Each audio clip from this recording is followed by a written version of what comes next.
The Global Investigative Journalism Network is a network of networks. We created it originally in 2003. It came out of the original international gatherings of investigative journalists.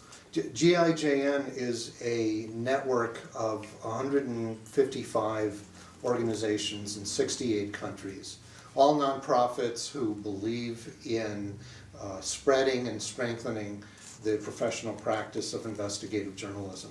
The bad guys had gone international a long time ago. You know, people with contraband who are smuggling people and illegal goods and moving dirty money around the world, they had gone international a long time ago. The good guys, the journalists, the cops, the prosecutors who were trying to check abuses of power and look at human rights issues and stop illegal acts.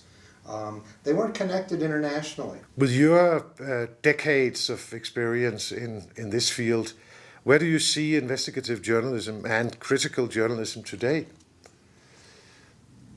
Well, we've come far in the last 15 years. We're much better networked, we're better tooled. I like to call investigative journalists the special forces of journalism. And the reason is these reporters are better trained, they have better tools, they go after the toughest targets. They really are kind of the Navy SEALs or Green Berets of journalism. They're the ones who really put their lives on the line to ferret out abuses of power, human rights violations, deep-seated corruption.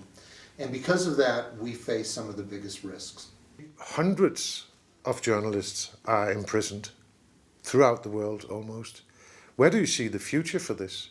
We face a backlash against not just the free press, but democratic practices in general, social accountability, transparency. We're losing ground in all those areas, even in the West, where we thought we were secure.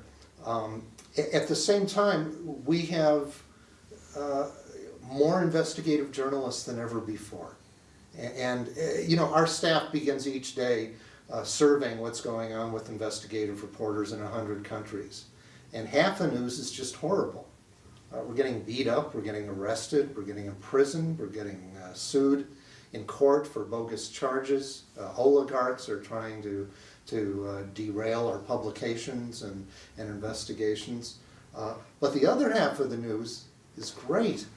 We're exposing the Panama Papers and bringing people to account. We're forcing oligarchs to give up power.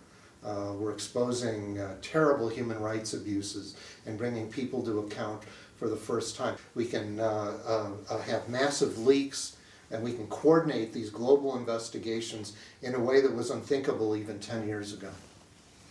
But on the other hand, the one we are investigating, has also become very sophisticated when it comes to surveillance, or like in a country like Azerbaijan. So it's an ongoing war, I would say, isn't it? It is an ongoing war, and there's an arms race technologically. You know, we get good tools, they get better ones. We figure out how to evade surveillance. They create more intrusive spying apparatuses.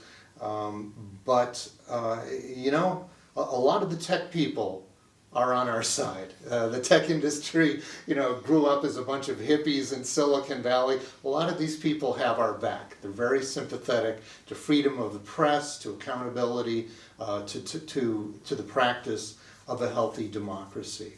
And ultimately, I think, you know, ultimately I remain optimistic because I think history is on our side. Ultimately, you cannot control the flow of information in a global marketplace. People want to know that the goods they're buying are safe, that the books of companies they're dealing with are correct. This is why data journalism is exploding around the world. It's not just statistics. You know, data journalism grew up as an arm of investigative journalism. It was these muckrakers who started looking at you know, big IBM magnetic tapes and punch cards and saying, well, that's data. That's public record. Can I do my own analysis of that? Well, and now we're doing it for countries like Azerbaijan. You know, Azerbaijan can imprison its journalists, it can try and close off its borders, ultimately can't close off its information. If the people are going to invest in overseas locales, if they're going to go through investments that run through American banks and European stock markets, there's a trail. And ultimately they're going to be held accountable. And that's where investigative journalists come in. It's much harder to hide today. Outside reporting can help a journalist who's under fire in a country like Myanmar, but as we see in countries like Azerbaijan or Turkey, you know, these rulers can have very thick skins and not really care about what the rest of the world is doing. That can last for some years, but ultimately I don't think that's the way history is going. Ultimately, you know, we keep moving in the direction of openness, of freer flows of information, of being able to share news about markets and corporations and the movement of people and investment and healthcare in an interconnected world. Ultimately, you have to have some open borders for information. And to do that, you have to have some accountability. So even countries like China, with all the crackdowns it's had, there are still people at the highest levels who understand they need good financial reporting. They need good reporting on healthcare. They need to know what's happening in their educational system.